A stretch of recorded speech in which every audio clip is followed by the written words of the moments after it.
Welcome to Francis Quilts, the site dedicated to the wonderful art of quilting, with a few other fun things thrown in as well. If you like what you see here, be sure to give it a thumbs up and subscribe so that you can be notified of future videos. Hey guys, welcome back to Francis Quilts. Today is video number 2 in our series of how to put binding on a quilt using a sewing machine. In yesterday's video, we made the binding and we trimmed up the quilt and got it ready. And then today we're going to attach the binding, flip it over, sew it on the front, and have beautiful binding with 4 corners that are perfect. So without further ado, let's go put some binding on. So I'm at the machine ready to start applying this binding. As I said, I'm going to be putting the binding, sewing it first on the back, and then I will be folding it over to the front. A couple of things to notice about my machine setup. I do have a walking foot on. I like that a whole lot better because it helps all of the layers just move at the same speed, and that works a whole lot better. I also have my tape down here that marks my 1/4" seam, and I have found that that is very helpful when I'm applying the binding as well. Remember that in the last episode, we ended it with making sure that this binding was in a place that we were not going to have those seams interfere with our corners, and we're in a good place there with how it's pinned. So I'm going to come under here and just going to put this in, lining it up against the 1/4" tape that I have here. Let me say, sometimes I think these 1/4" or these walking feet, this is a little bit bigger than a 1/4 inch. So you can just do it a little bit bigger and that's no problem. But if you want to keep it a little more accurate, put down some 1/4" tape or mark somehow where that 1/4" is going to be. All right, let's start sewing. I'm going to just push this over and line it up and start sewing along the edge.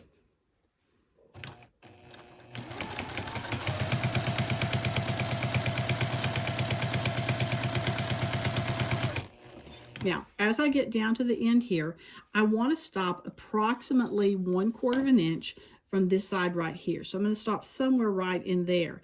Now, let me say, if you miss it, it's not going to hurt because we can always trim it back if we need to. So I may have gone 1 stitch too far there, but I'm going to back it up like 2 or 3 stitches, and then I'm going to take it out of my machine. And most of us know this part. But let's turn it this way. And let's show you something that you may not know. You remember that in our last episode, we made this binding tool that looks like this. You can go back to the previous video and see exactly what that is and how that works. But we're going to line the edge of the binding tool up along here, along the top edge right there. And we're going to put this point in the corner. And when we have that lined up, and we fold back along there, we know that that is a good 45-degree angle right there because it is pushed up against this template plastic. I can also see that if I'm coming along here, that's going to continue out nicely. It's going to continue in a straight line. So I'm going to hold that in place, and I'm going to lift this binding tool out, and now I'm going to put it on top of that. Again, lining up all of those edges along there. So now I can fold this over. While it's here, I'm going to give it a good finger press in there just to make sure that that seam is in place. I'm going to pull out this tool, hold that in place. So now I have not a 1/4 inch, but a diagonal seam underneath it, or fold underneath it, and this fold on the top. And I'm going to come back in here, and I'm going to sew, not starting at the 1/4 inch point. I don't have to go back in and find that 1/4 inch point, but I'm just going to start from off of the edge and just sew it on like this. And I'll show you in a few minutes why that works so easily. So come on down.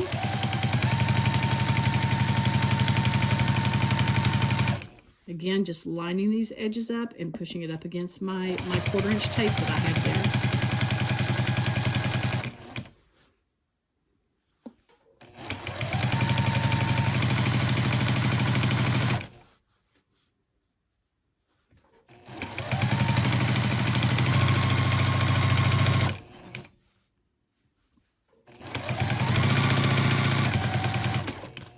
When I get to approximately that 1/4 inch, and again, if I do a stitch or 2 over, I'll show you we can fix that in a minute.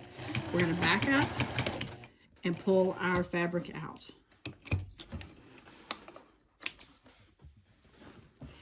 And let's walk through this process again so that you can see how it works. Get some slack here. All right, We put this down. We are lining it up with this top edge right here. We are lining this corner up with the corner of the piece underneath, right? Let's push it up here just a little bit. Got it there. Now we're going to fold this back. And look, it won't fold back all the way because I stitched too far. See, there's an extra stitch right there. But because I back stitched over that, I don't have to worry about it. I can just pop that stitch out. Because it is back stitched over, it's going to catch on the next stitch. So let's go back again and let's line up at the top here, line up in that corner right there, folding back, and there I have my good seam right there. I'm going to finger press that, pull this out, put it on top, again, fold it back down like that over that piece of template plastic that I have there, pull that out. And that's how you do it to make it easy, is you use just the point of it, so you don't have to, you can just put your finger right here and pull it out. So I did it the hard way the first time. So I'm going to come back in here. Not sure what that is. Let's find out what that is. That's just a little piece of something that I don't know what it is. Oh, that's a little piece of backing. Let's get that out of the way. There we go. Come back in. And again, we're going to sew off of it and then onto it. Come down again.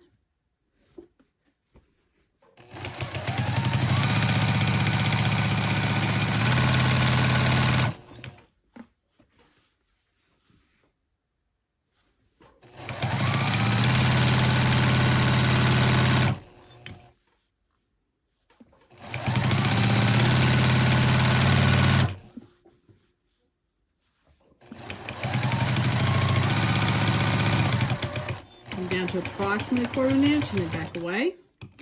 Pull it out. You're going to get tired of seeing me do it, but let's do it 2 more times just to give you a chance to maybe understand it a little bit better. So we're going to take our tool again, place it even along this line up here and even in that corner right there so that it fits in that corner. We're going to fold this back like that, giving us our 45-degree angle right there. Finger press it. Pull this out, put it on top. And again, what I just learned the last time is if I will leave it so that just this, it's on this section right here, it's a whole lot easier for me to get a hold of. So I do this, press that a little bit, pull it out, and I'm ready to sew. Again, starting off of the quilt with my sewing, and then just coming on the quilt and not worrying about the fact that I'm quilting through that 1/4 inch seam. Keep going.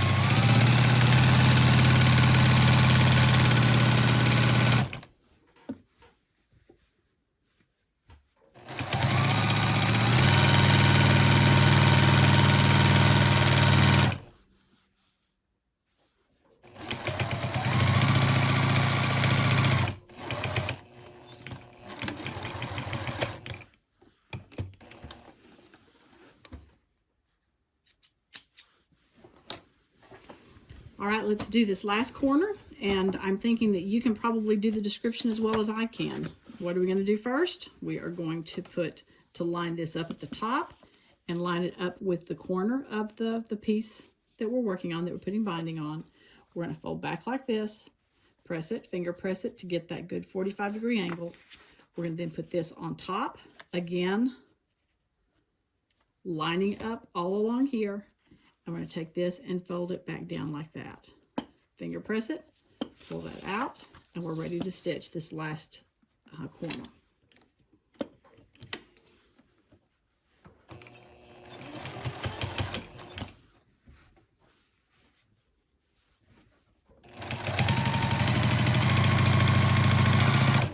All right, now I'm to the stage that I'm ready to attach these 2 ends together. So I'm going to just pull this out. I can backstitch a little bit if I want to. I don't think I did at the beginning, but that's all right. Let's backstitch a little bit, pull it up and out. Now let's go back to the cutting board so you can see this next step easier. All right, we're back at the cutting table, and you can see I have my binding sewn to here. I have some extra there, and I have some extra there. I really want this join to be somewhere in the middle here. No particular reason aesthetically. It's just that it will be easier to work with if I have some room in between these two joins. So I'm just going to come somewhere right in here, and I'm going to cut this fabric approximately there. Just cut it off. Now I'm going to take my binding tool again, and remember the width of this right here is the same width as my binding when it was cut. I'm going to lay it on top like that so that you can see it's even with this edge. And then I'm going to take this and put it over the top again like this. Let's make sure we're still good here. Slippery, so it kind of may have slipped around a little bit. That is even with that edge. This is going to come over here like this and be even with that edge. Now where I want to cut this top piece of binding is on that edge right there. So I can just very carefully take my scissors, make sure I'm just on that top piece of binding, and come along here and just give it a cut like that. So now I've got my two pieces of binding, the length that I need them to be able to join them together. The next step is to open one of these pieces, put my little binding tool on here again. This time I'm lining it up with a corner up here and just this edge down here. And let's draw a line across here. And that is going to be my sewing line.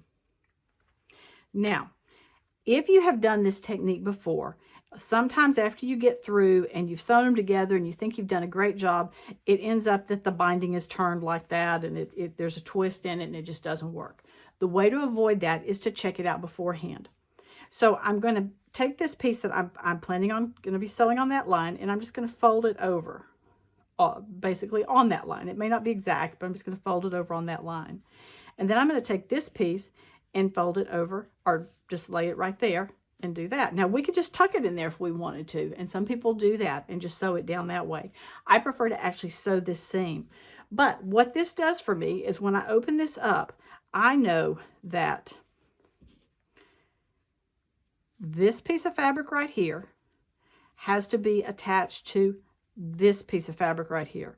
So if I know that if those two corners are together, that my binding, when it is sewn, is going to be going the right direction. There's not going to be any twists or anything in it.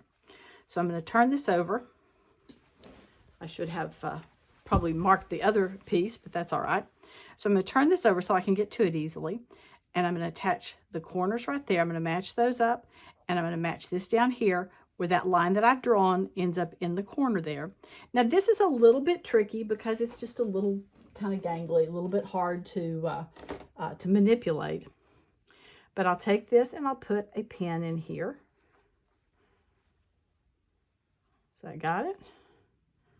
Yes. And I think I'm going to go ahead and put another pin in there as well. So I have it going along that side right there. And I'm going to put another pin on the other side. Now I'm going to take it to the machine and I'm going to sew along there. All right, back at the machine, and I'm going to tell you that this to me is one of the hardest parts of making this binding, is sewing this next line right here. It's just fiddly. You don't have a lot of room to work with, and I'm not huge into pinning, but for this particular piece, more pins is better. So let's just see if we can put it under here and get this on the first try. We're going to sew along that line, hopefully ending up in that corner right there.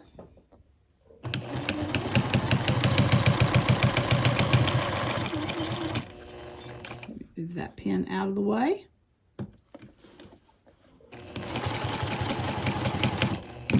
See how we did.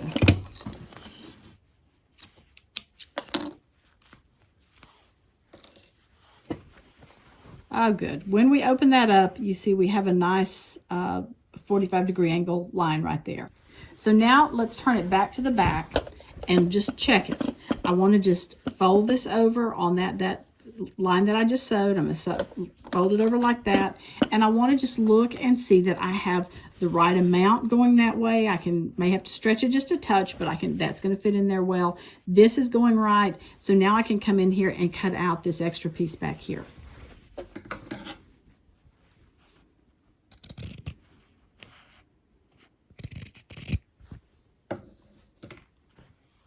If you want, you can go in, let's clip out a few of these as well. If you want, you can go in and press this. I would probably just finger press it down and not worry about it. So now I can come back in here, start back here where I left off before, give myself just a few stitches before from where I left off. I stitch into it, and then now I'm going to grab it down here in this other area where I stitched it, and I'm just going to stretch it just a little bit to make sure that it fits well there. And let's just sew it on. Again, come back down here and just give it a little tug just to make sure it's in place.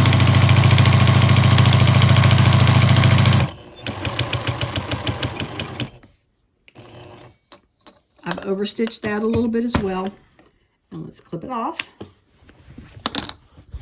And look, we have a perfect seam right there that you can't see. It looks just like any of the other seams in this binding. So it's very much invisible as to where you stopped and started on this piece.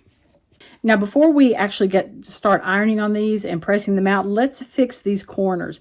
If you remember, I told you that you didn't have to start sewing right there when you were coming this direction, but you could start on the edge here. And that is true, but it means that there are a few stitches that you need to take out. But this is so much easier than trying to make that fit exactly in that 1/4 inch point. So if I pull this right here, you can see there are just a few stitches. Pop those two out, pull a little bit more, pop that one out, pull a little bit more, and that's all. You can see that this is completely flat basically right there, okay? There's no more stitches in there. So now I have opened up that flap right there.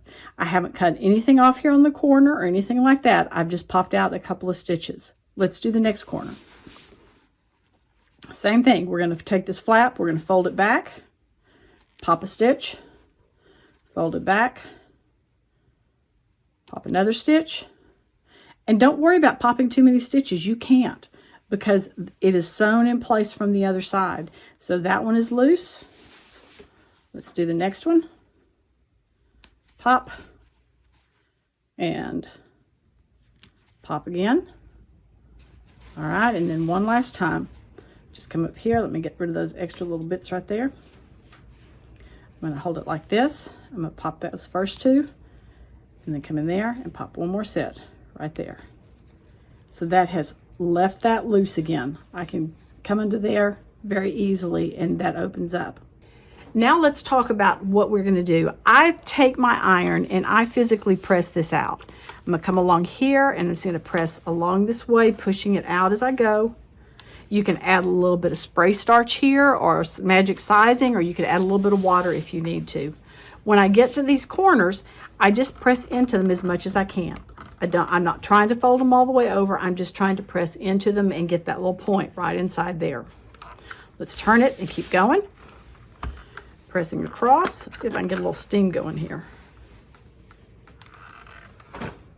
You have to have water to have steam. Let's just add a little bit of steam to this. I think it helps it a little bit better, to press out a little bit better. So I'm just pressing it out like that, pushing it out, getting into this corner, just putting my point of my iron into that corner right there. Turn it. Let's do the rest of the sides.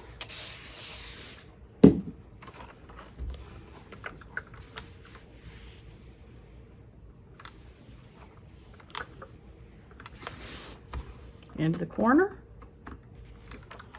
turn it,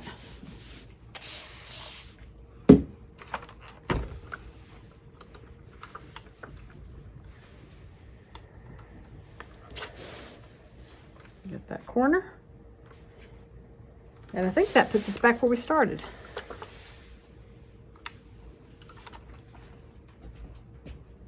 So the binding is pushed out to the side all the way around, and I've got these corner points just right here.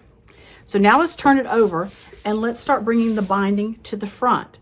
Now I iron this in place. I haven't seen anybody else talk about doing this, but I iron it in place, and it just makes so much difference to me to have it set. A lot of people will just turn it over and pin it, and you certainly can do that, but I just don't see the point in not ironing it down to begin with. So let's just put a little steam on there.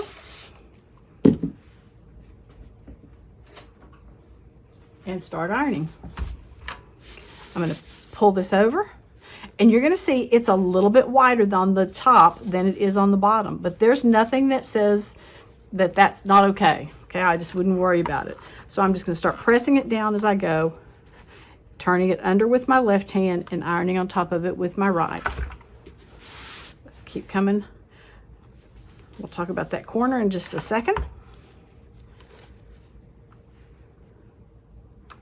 All right, so that looks good. It's ironed in place. When I get to this corner, I'm going to just put my thumb in there, and I'm going to pull on it and tug it up like that. You can see I'm pulling actually pretty hard. Let's get rid of this thread for us. So I'm going to tug it up. I'm going to fold this over. Let's put a little water on there. And I'm going to start ironing here and here. And when I get to here, I'm just going to iron straight up like that. And hopefully that has made a really nice 45-degree angle right there. When I get to this stage, I can just fold it over like this. It might even help me to take my binding tool and put it there and just fold over like that. Pull it out a little bit and press it in place. Now let's stop and look at it. If you look, that is a pretty nice 45-degree angle right there. It's the points are matching up. There may be a little off down here, but that looks really good. Let's keep ironing along here. Just ironing it down. When I get to this corner again, I'm going to put my middle finger of my hand back here. I'm going to put my thumb here, and I'm going to turn this, and then I'm going to come under here and tuck it in nice and snug. Bring this over. When I iron, I'm just going to iron straight off right there. Now let's look. I've got a nice 45-degree angle. I can put my binding tool right here, fold it down, pull that out, and iron it in place. And let's keep going. Look, another good 45-degree angle there. Keep coming over. Same thing here. Finger on the back side in that little pocket, thumb here, and do it like that and give it a tug. Let's come across.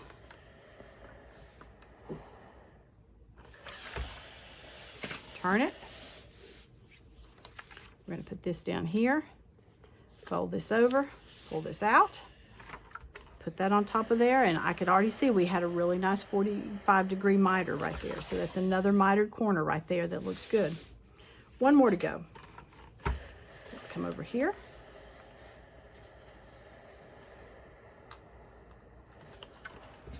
Okay. You know the drill at this point. Finger back here, thumb here, tuck like that, tuck it under, come across here, iron it out flat,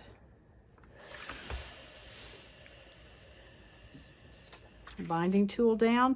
And you know, I just thought that if I had cut this binding tool out of some of the template plastic that is heat resistant, I wouldn't even have to pull this out. I could just tuck it down like that and then iron on top of it. Because this one is not some of the heat resistance, I do have to take it out, but that might be something to think about if you're doing a lot of binding, and that would be helpful to you.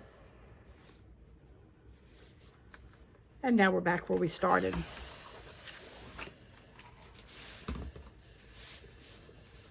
So we have four good 45-degree miters in these corners. All right, we are back here at the machine ready for the last set of stitching on this. And this is just going to be stitching this binding down from the front. We want to keep the stitching very close to this folded edge right here.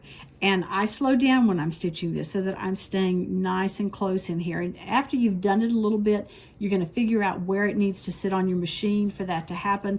In my case, I need to keep the edge of that binding right in there on that inside edge right there. You will figure it out with your machine. You would want to use a thread that is very similar in, let's get rid of that. You're going to want to use a thread that is a similar color to here, so it's matching this top. And then also you want to use a thread that's going to match this back right here.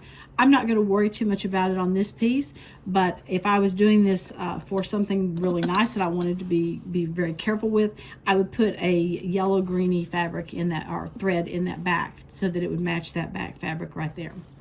So let's just start stitching.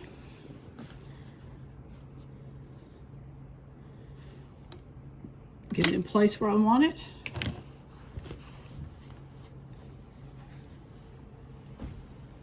As I come around with the stitching, I'm going to hold this in place. It's been ironed, so it's in pretty good position there. I don't have any little clips on here to hold it, but you shouldn't have to because it's been ironed. And I'm just going to start slowly stitching. And yes, I'm not screaming along here. I could, but invariably I'll end up going off the edge of the batting or binding if I do that. So I tend to slow down, but just think to yourself, remember how slow this would be if I was doing it by hand. And that just helps you to not feel too bad about having to go slow for a little while.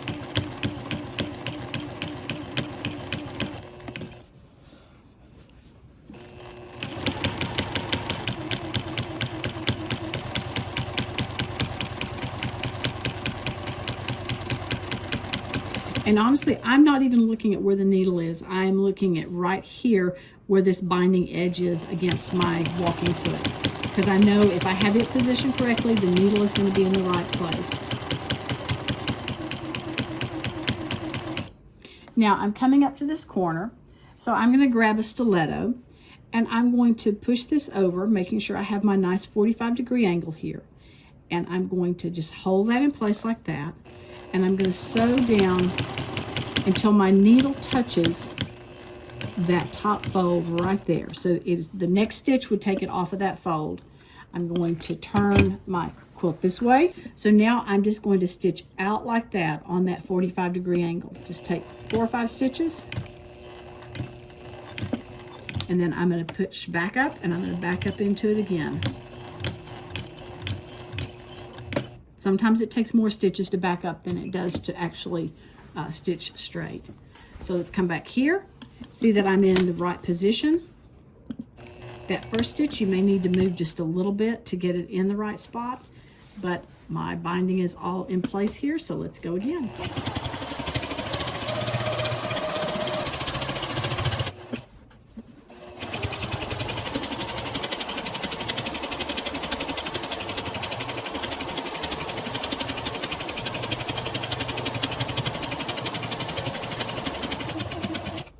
I'm getting down to the corner, so I'm going to fold that in place. I'm going to take my stiletto. You can also use a seam ripper or something like that just to push down in here. And I'm just going to sew till I hit pretty much till I hit the edge of the stiletto. The stiletto can even come down there through the little hole there if you want. There, it's on that seam, or on the fold. So let's take a few stitches out and back. Turn it. And here we go again.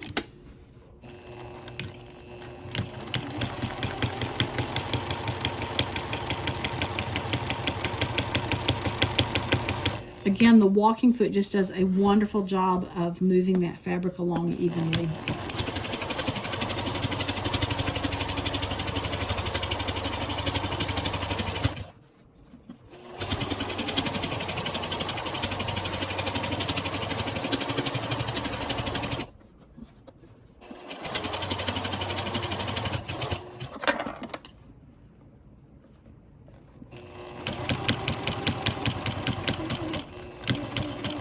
Just be sure you stop before your needle hits the stiletto.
again, we're almost through here.